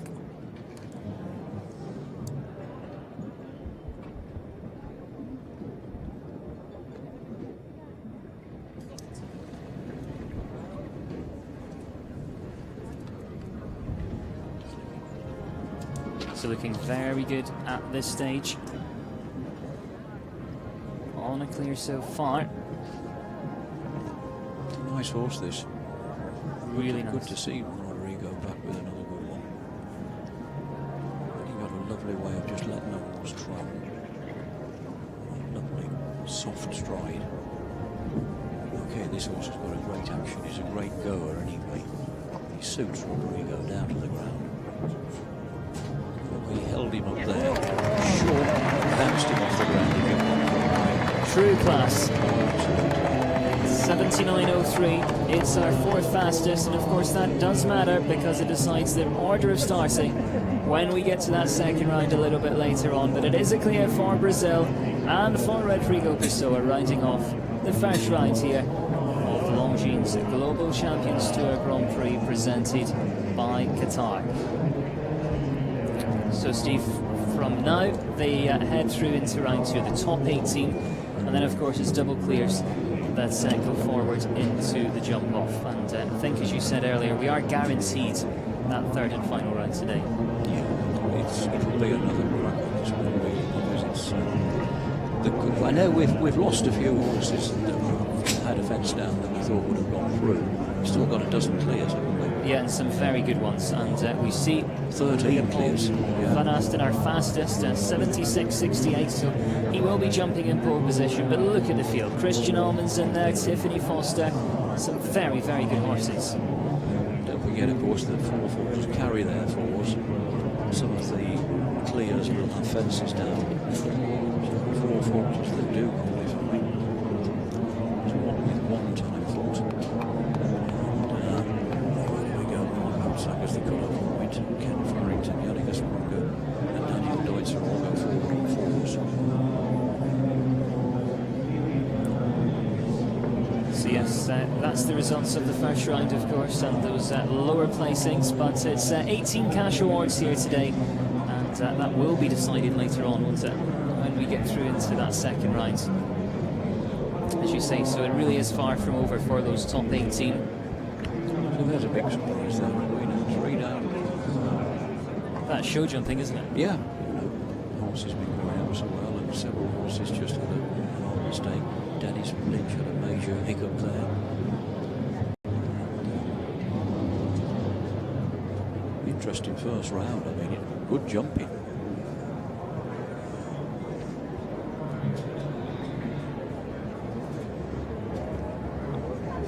So a very unique formula here, as we said earlier, and of course they all go through now and jump. Another complete round.